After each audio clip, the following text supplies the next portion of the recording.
Well, good morning.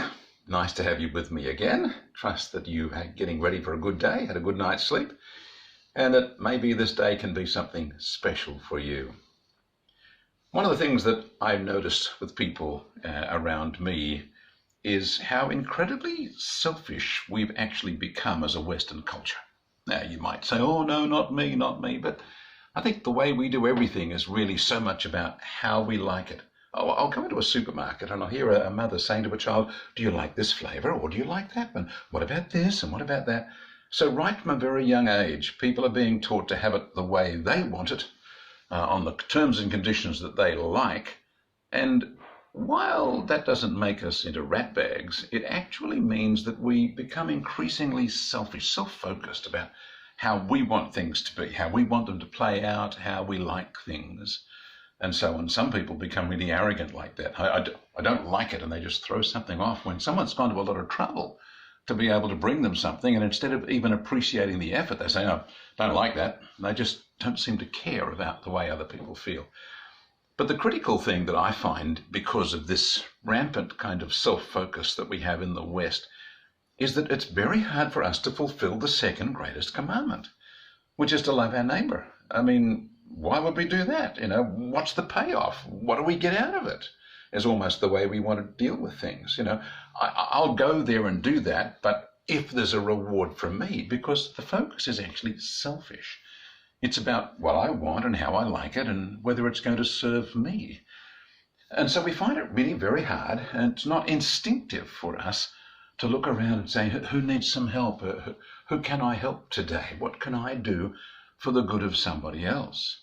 Now, there are beautifully hearted people who are very sacrificial, very generous, and who do pitch in. Maybe you're one of those, and if you are, you're a champion. Go for it. But for those who actually know what I'm talking about, where they recognize that it's very hard to get them out of their couch to do something for someone else, but they'd get up maybe if they could do something for themselves, to actually stop and say, how can I today, on this day, turn all that around and actually make it a day when it's for other people? Today is for others. Today is for others. Today I'm going to do something for somebody else. And I don't mean that you do one little 10-second thing and then tick it off and say, I've done my good deed for the day. I'm talking about you actually embracing a heart where you can stop and say, who is it around me who needs to be cared for or loved or blessed in some way, and I can actually do it for them? In fact, you might need to sit down. I'm going to suggest you sit down with a hot drink, because that's just how I always like to sit down.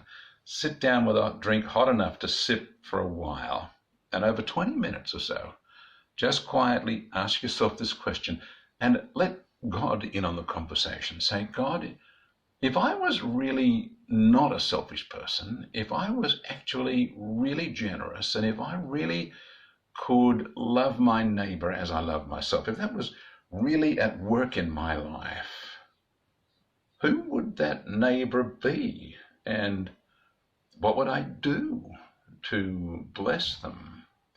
And in each of your circumstances, like I said before about being in your little corner, each of us are in our own place with our own set of people around us and connections that other people don't have. And so we have unique opportunities to be able to love a neighbor that other people wouldn't have even as a neighbor. They wouldn't think of them as someone that they know or would connect with. So I want to challenge you to think about that process and let God in on that thinking.